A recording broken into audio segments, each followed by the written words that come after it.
faces, sometimes pretend to be your friend.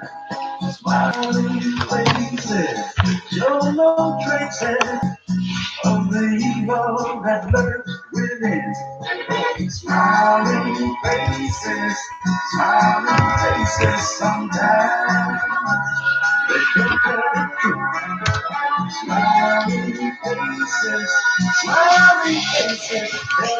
Hey, how's it going? Smiling faces.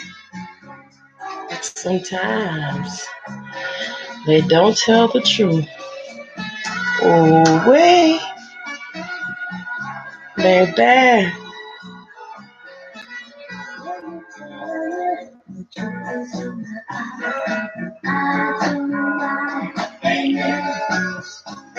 Mm. Upside down. So this music is not mine. I'm gonna say that just in case they try to strike me for that. Actually, it's music off YouTube. So why would they strike me for playing something they bought their own platform? I don't know. Anyhow, so yeah, I got a chance to watch most of the interview that I'm sorry, that Velvet. I got the light off because it's late anyway. But I got to see a part of the interview that Velvet had in the hot seat with Nature Boy. Mm. And I guess this was her. It was supposed to be a what they call the real nigga moment, which is really um, just another opportunity for Nature Boy to set it up, so that he'd have a chance to later on roast the person or hold whatever the situation is against him. He's very smart at what he does. You know what I'm saying? He's very intelligent at what he does. In that, um, this is just a overlay for the underplay. To be perfectly honest with you, so what's going to happen when after all of this is done? Is I'll say I'll give it a good week before the horns start popping back up. I'll give it a good week because he's narcissist. And one thing about a narcissist is that they feel like they are always right. They don't think that it's never the other people. It's never the other person. It's always I mean it's never his fault. It's always the other person's fault. I misspoke, but he always has a way of flipping the script at some point in time. So I can just about guarantee you that later on down the line, he's going to flip the script to make it seem as if Eliana, or I'm sorry, Velvet, because that's who she is. Velvet, it was all her fault. He's done it time and time and time again. Like before, he'll say, "Rob made me hit her," or "I'm gonna have to get up here and shake her up," or whatever he says, and that it's always somebody else's fault. It's never his. Well, in this instance, of course, because he saw that all of the begging and the pleading and all of that stuff online um, didn't bring her back, um, bring Velvet back to him. He had to play it one step further and be the nice guy, be the sweetheart. Um, rub her because they are both narcissistic. He had to, play. A narcissist knows how to play another narcissist. You play them at their own game. They play each other, and this is what it is. It's an ongoing cat against mouse game. So basically, he knew what to say and what to do to get at her, and they admitted that they were in fact playing at each other or trying to trigger each other. Her being with Omek and him being with Zoka and making Zoka chief this. Now, not only did he disrespect um, her from her perspective, but from the perspectives of the other girls, they were all disrespected because Aya's been there for forever with him, and she's gone out as far as to prostitute and everything for him to bring him money. You know, she's helped nurse Eliana, helped to nurse her back to health, and baby Eliana suckling on her breast, and all these types of things. And she's been a fool for Eligio. And then Ra came there to be specifically with Eligio and Velvet. And so, and Velvet pretended as if when Ra was on the way that she was excited that Ra was coming. And so when I got there, she was all grinning and all this with this half grin smile. But you knew she was troubled by it. When they went to go pick Ra up and meet her at the hotel, you can tell that she was really not feeling that situation. But anyway, she played it off. So basically, they played against each other to make the other one feel um, triggered or to try to pique them and make them jealous or whatnot. But the part that was so wrong was um, Eliseo or Nature Boy didn't really do anything to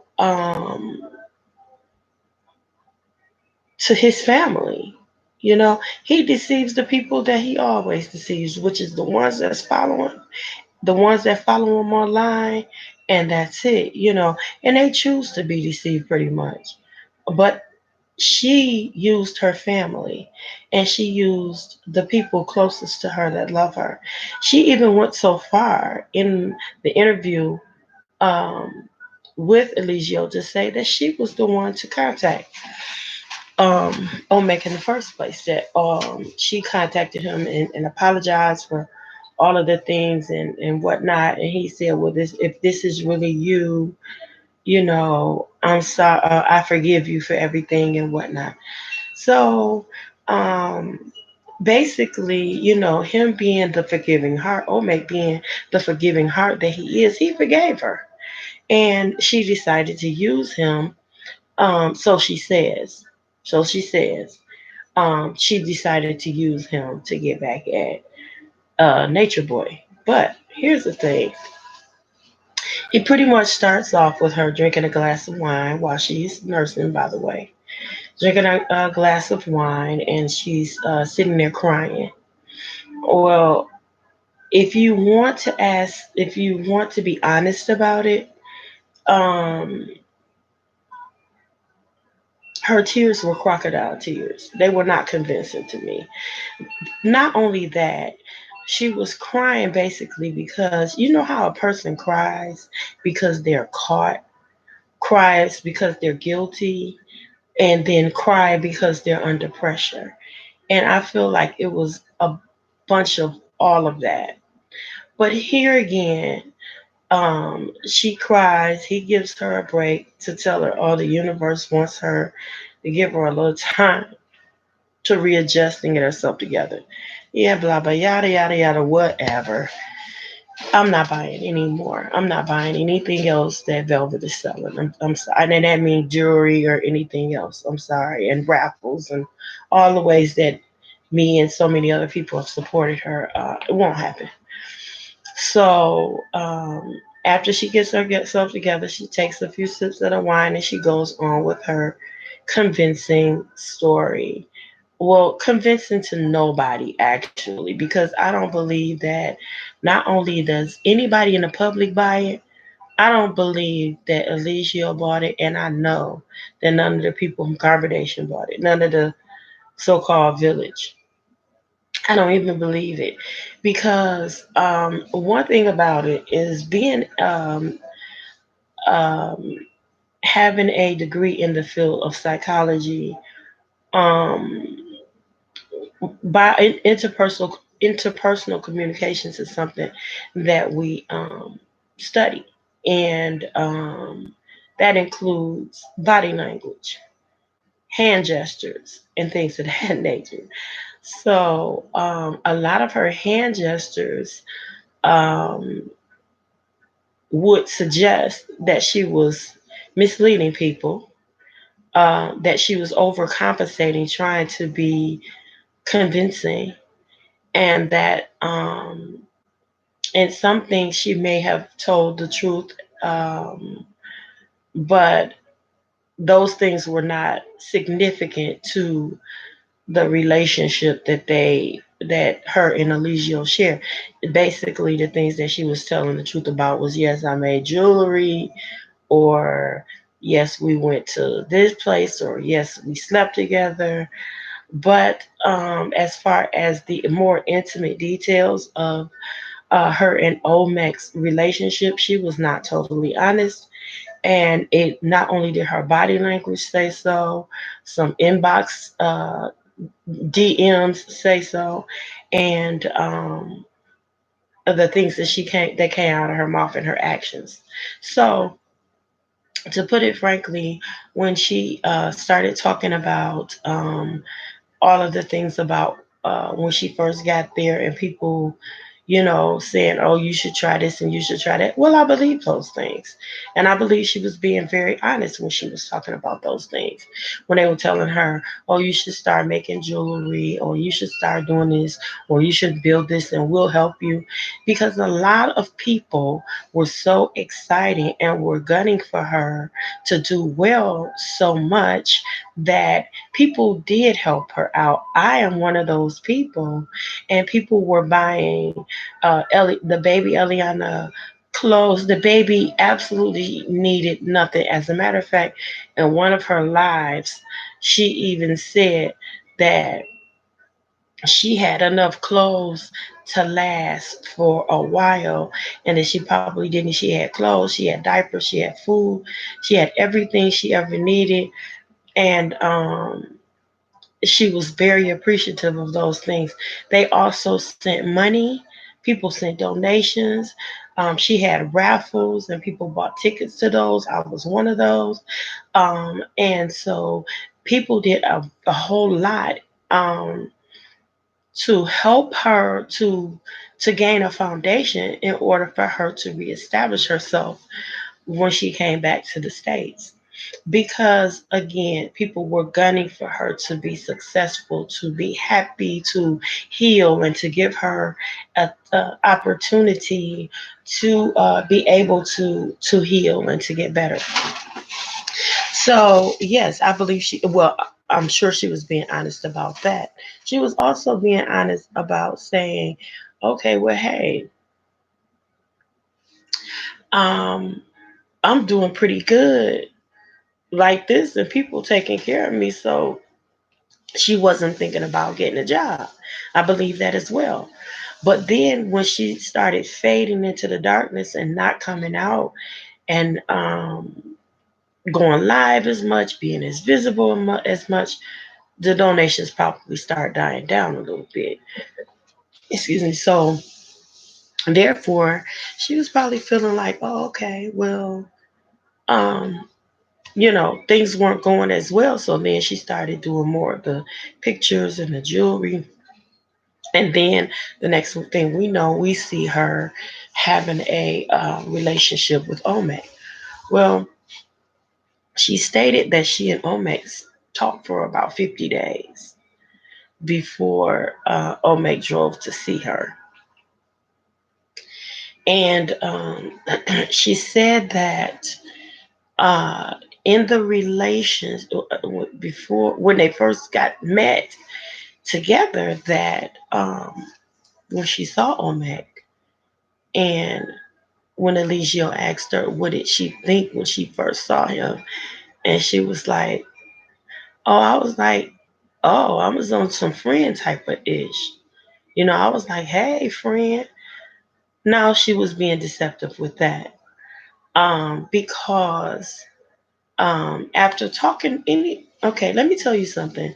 Anything that you do consecutively for 28 days becomes a habit and it becomes a part of you. So if you were to,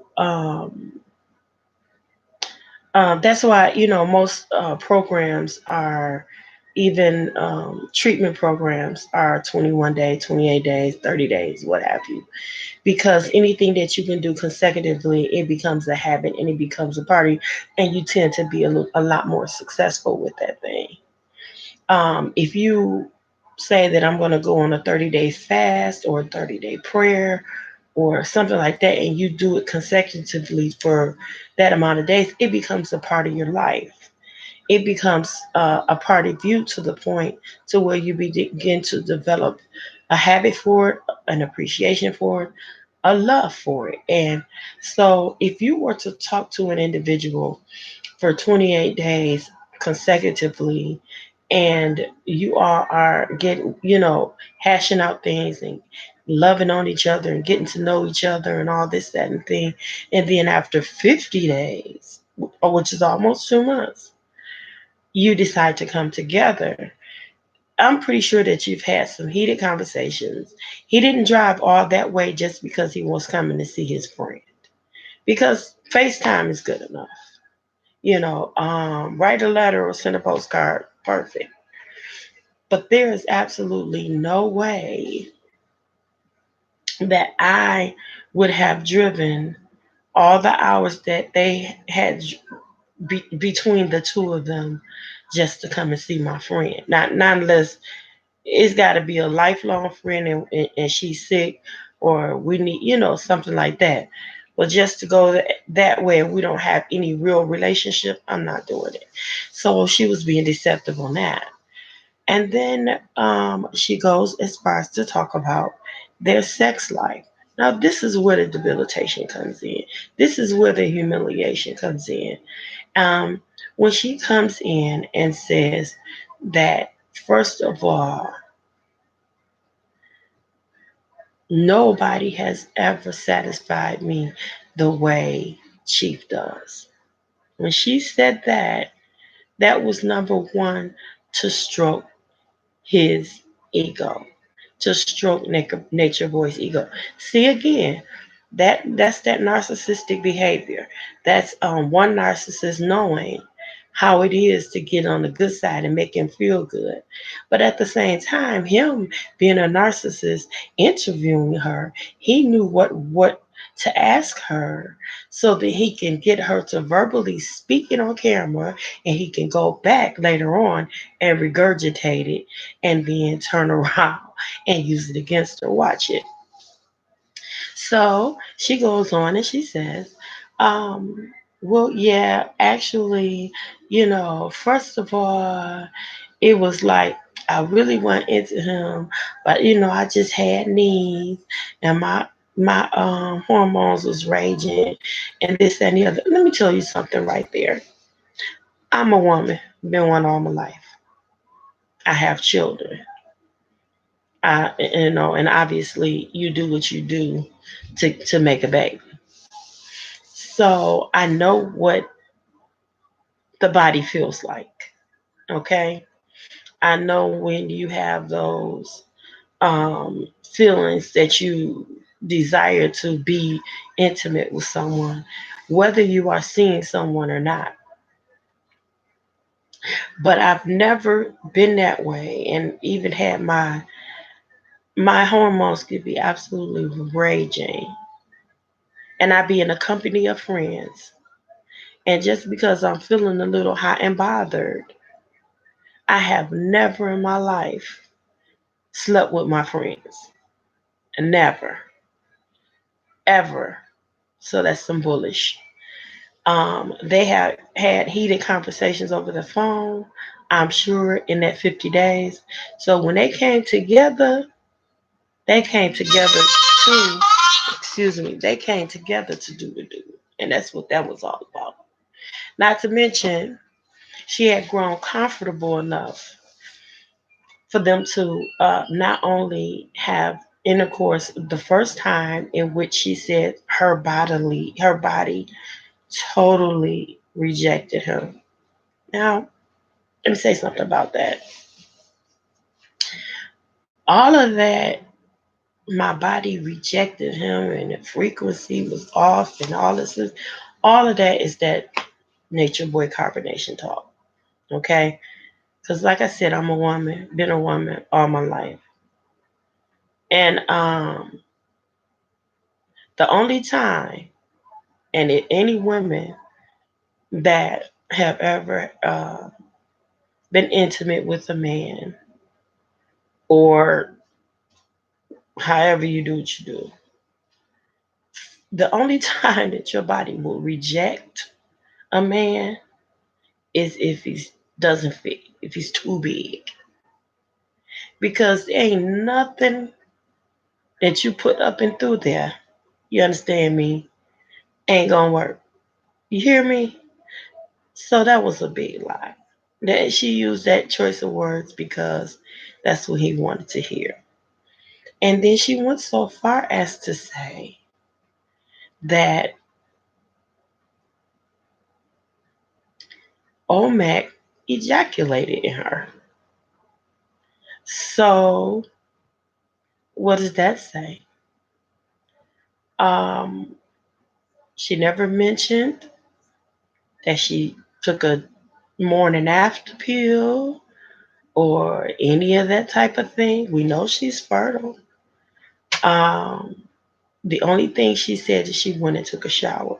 And we know showers don't work, wash away for on the outside what happened on the inside.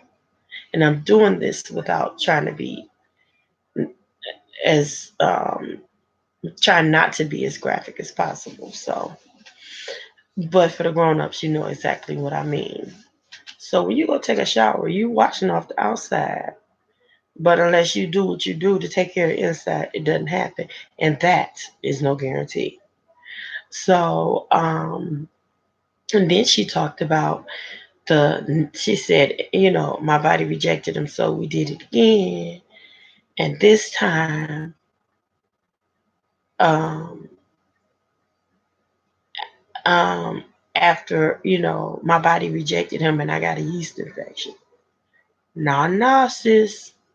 That yeast infection didn't come from Omex. Stop playing that man like that.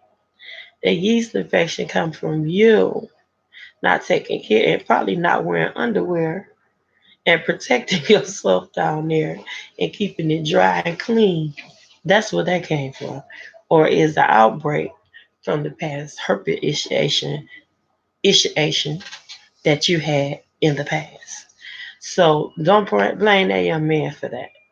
The other thing is that you said you went back a third time. And this time after this, you told him that he didn't satisfy you, so you had to go in the bathroom and take care of yourself. That also was the ego stroker for Elysia.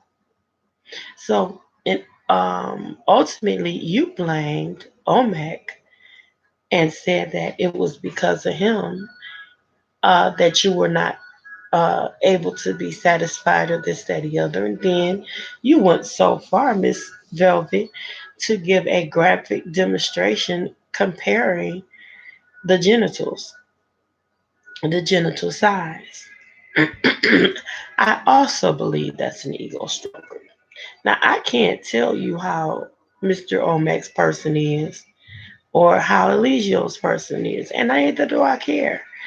But for you to, I'll say you as if she's listening, but for Velvet to humiliate Omek to that degree was very, very selfish. It was insensitive. It was narcissistic. It was a just two faced. It was just blatant betrayal, and it was just wrong for her to put this man out there and put him out in this light. And then she began to blame him for the situation getting in public that she was in fact she had broken up with him and was going back to carbonation. Two things. One, he was hurt, and two, it was, he's telling the truth. Why should he lie? If you act like that relationship was just all about you understand? She's acting as if she was the only person that was involved in that relationship, and it was all about keeping her secrets, doing things her way, but that was an issue. No, that relationship involved two people. And so he had every right to say, we're not together anymore. And he had every right to say, she said that she was still in love with him. Oh, dude, she's going back. I don't blame him. Why should he lie? Why should he hide your secret? You hurt him after he forgave you for betraying him in the first place. Now, first of all, you did him wrong. You left him once at carbonation, and then Chief gave him back to you. You went back to Chief or whatever you call himself, and then y'all went back because supposedly y'all kept fighting, and then the next thing you know, you all take off. Velvet and Chief and all of them take off and leave Omac sleeping at a hotel and abandoned him and left him and went back to the compound. That's how he ended up going home in the first place. So for you to leave him and betray him to that degree just so you can be with this man, that was you were lucky that he forgave you for all of those things. And then you went and you begged his pardon and you asked him to forgive you. He, being the loving hearted person that he is, regardless to what you say about him being the manipulator and about him saying this or that, regardless to what you say, Miss Velvet, the truth of the matter is the only person that has a strict track record of being a manipulator is you. That is the honest to goodness truth, Miss Velvet. Not only did you lied to me even. You deceived me even. But I'm nothing compared to your dad. I'm nothing compared to your mom. I'm nothing compared to yourself. You lie to so many people that it makes it to the point that no one believes you anymore. And that is your fault.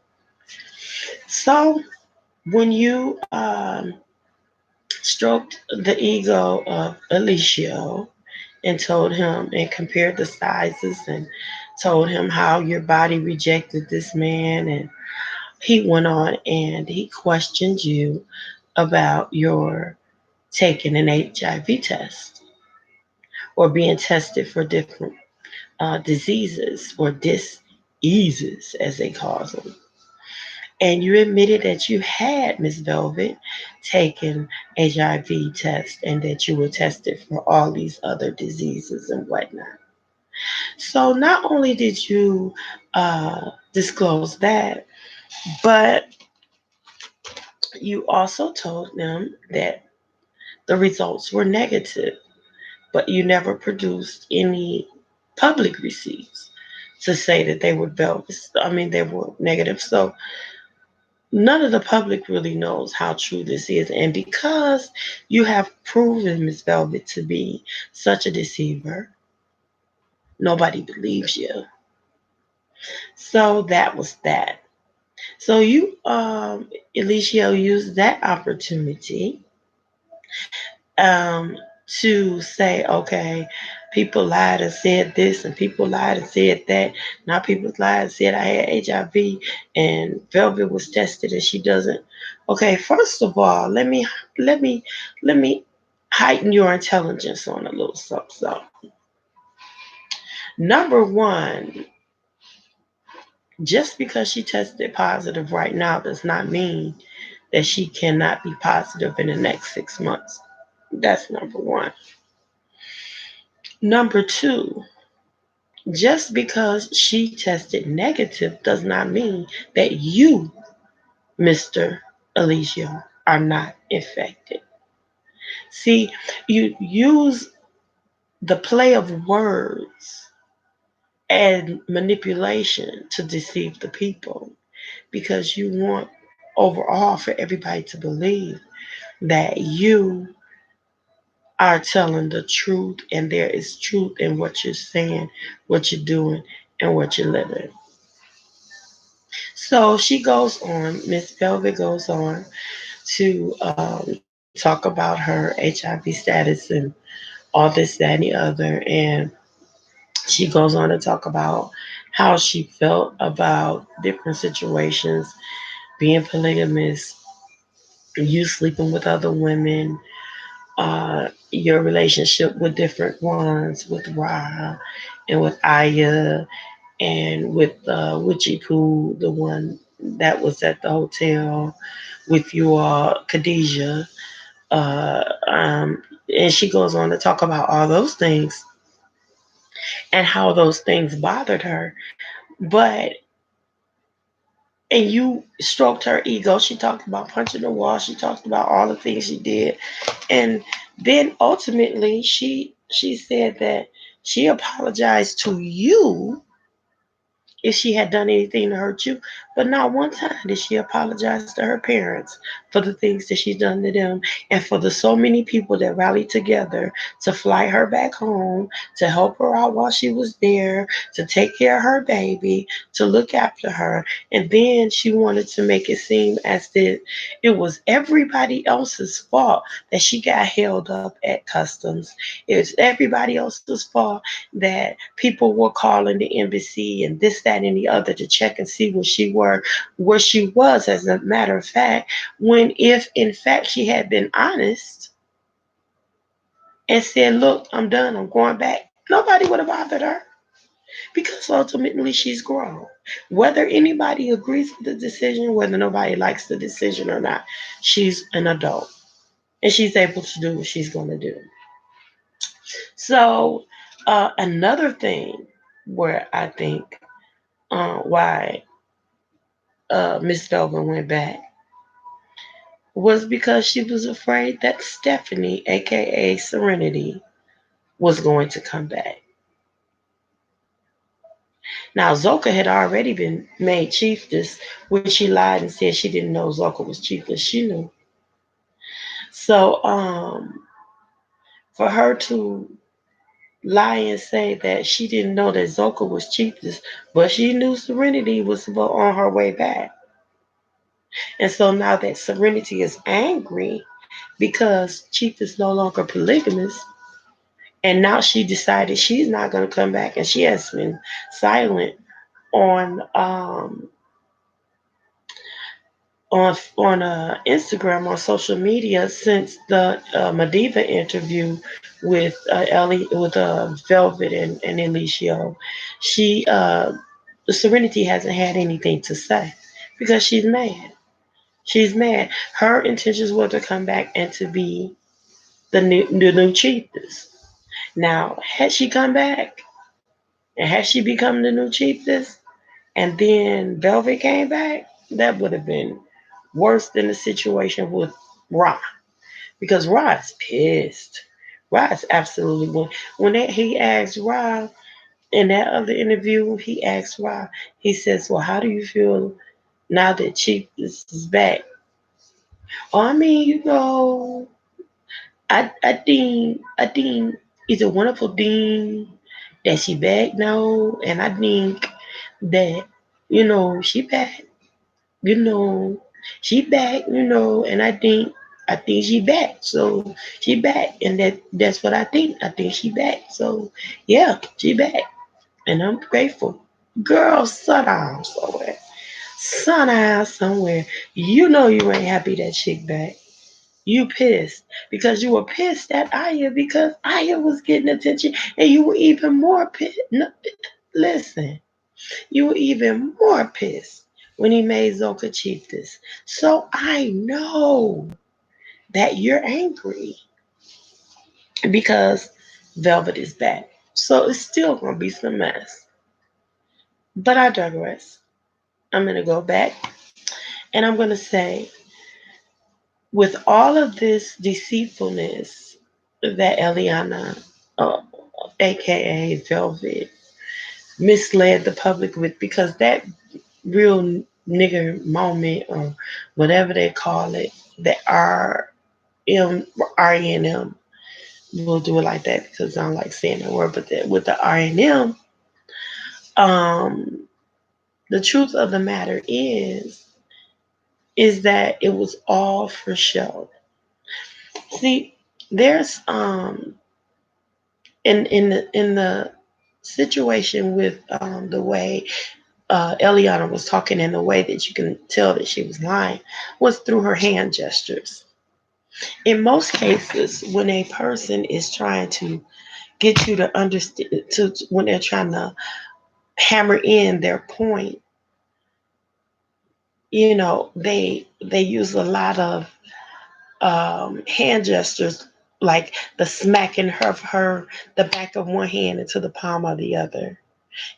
Normally when somebody is like trying to pound in, man, I'm serious. This is what happened, man. I was walking down, blah, blah, blah, blah, blah.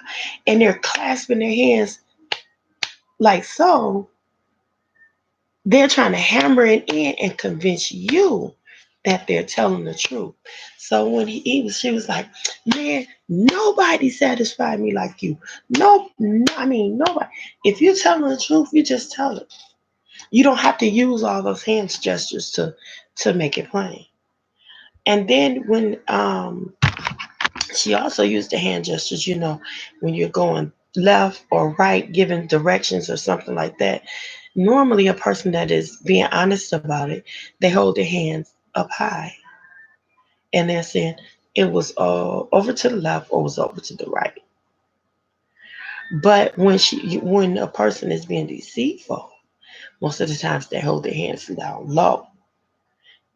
I was like, it was over here, but then it was over there, and then she was being deceitful in those aspects. She was trying to make her drive her point, but she was lying.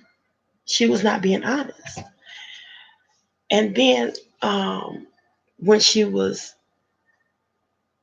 rubbing her palms and rubbing her hands together, and she was trying to buy time to figure out an answer that would be convincing enough for the public to bite or from him to bite. Now, here's the thing.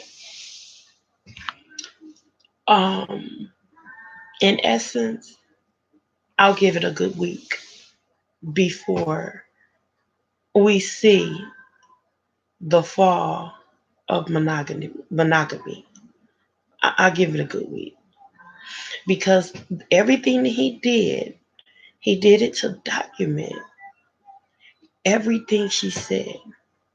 But see, not did it only document on film or digitally, but it documented in his mind. And he's going to play that over and over and over. The fact that she handed Omek his baby to let him hold his baby and it offended him, that was two things. One,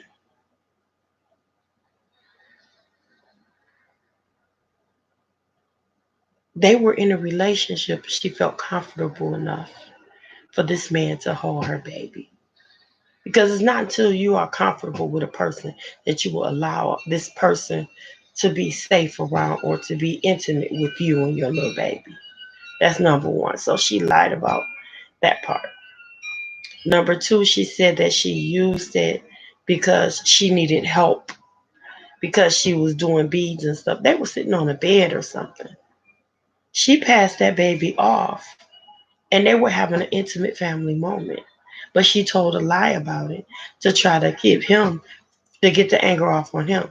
And this is the thing where it bothered me with her is when she tried to run it off as if the whole thing was all something Omek was working up in his head to try to trigger Eligio. So basically, she's saying, now I was thinking I just needed help.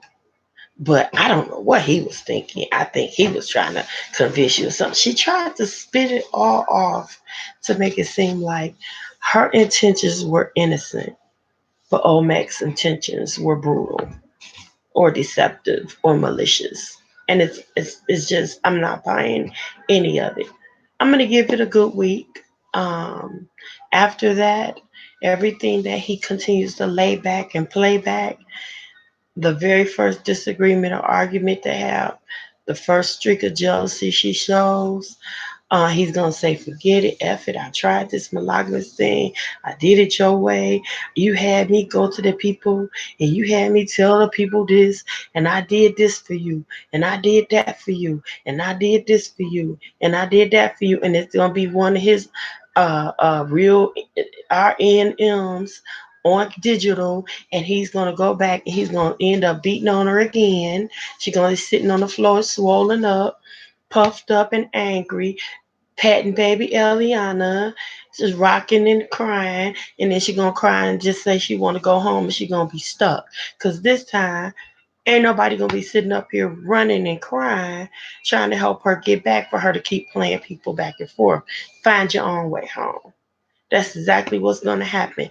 And I pray nothing serious happens to her. I pray that he doesn't kill her, anything like that. But the only thing that's going to stop this situation is the fallen nature boy. And that's the honest truth. Until then, we don't know how many other people are going to be deceived by this dude. We don't know how many other people he's been talking to. And that's another thing. He's not going to stop to on WhatsApp. He's not gonna stop inboxing. He's not gonna stop DMing and accepting messages and stuff. And once some good looking women come in or a monetary opportunity comes in, then he's going to accept it. They're going to argue over it. Then the chips are going to start falling, and it's going to be like a domino effect. Once one thing falls, this one, it's just going to keep on going. The next thing you know, they're going to be playing musical pings and nannies all over the carbonation village, and ain't no telling. And then I wanted to say this too. It was something else I was gonna say. I'm trying to get to my mind, but this is the first thing. If she winds up pregnant in the next month or so, it's gonna be some mess. Because first of all, he's gonna think it's Omeg's baby, which it'll be a great possibility that it is. And if it is in fact Omeg's baby, he's gonna make her drink the tea. He's gonna make her drink the tea and miscarry that baby. I'm telling you. The other thing, I know what it was. The other thing was how she tried to throw off that she suspects that Omek is gay because he has a lot of feminine attributes. This is according to her confession. Okay, wait a minute. How could that be a problem if he were? How could it was be a problem if he were bisexual? How could that be a problem? See, the difference between Omek and Eligio, other than the fact that Omek is obviously a better man or a better quality of man, a better, more suitable, responsible, respectable man, not only for the way he handles himself, the way he's going about this whole thing, and the way he does not get on live and spill his life and spill his business every day. But the difference between Olmec and Eligio at this point is that Olmec does in fact not have trails, any paper trails of his sexual life for the public to see, when in fact Eligio does. You got pictures with a man's hand and a finger in your behind.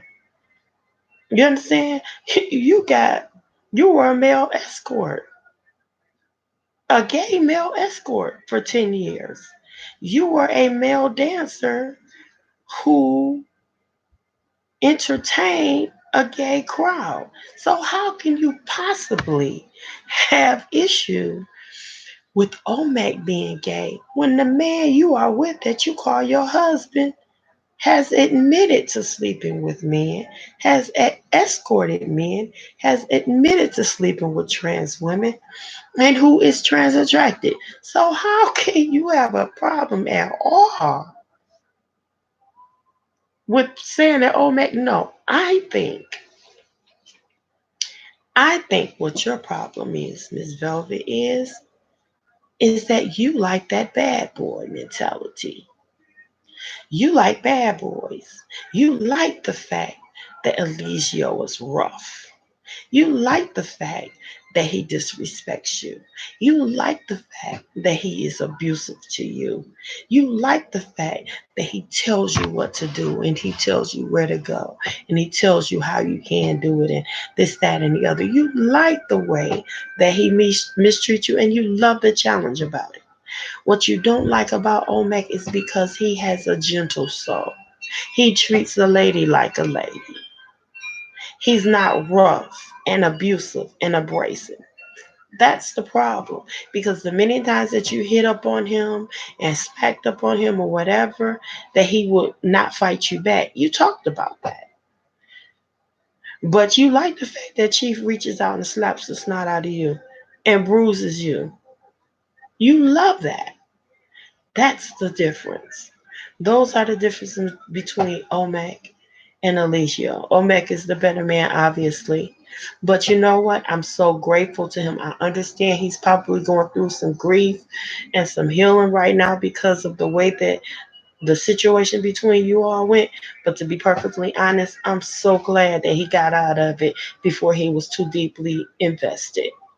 I am proud of the fact that he has an opportunity to find a queen who will allow him to shine, who will be by his side, who will accent him and help him to accomplish his destiny because that's what I believe he deserves. I don't know him on a personal level or anything like that, but from what I can see and from his soul, I can tell he's a whole lot better than that dragon that you sleeping with, and you're sleeping with a dragon. So I'm going to end my live on that note. And I want everybody to come in and leave me a little message, leave a comment, let me know what you think. Tell me how you think about this mess. How long do you think you'll take before Eligio's horns come back up and him and Velvet are back fighting and he goes back to being polygamous? Let me know. Also, please give me a like on the video. Let me know that you like the content. I appreciate you guys for dropping by. I love you on purpose, and it's nothing you can do about it. Have a blessed night, guys. See you later.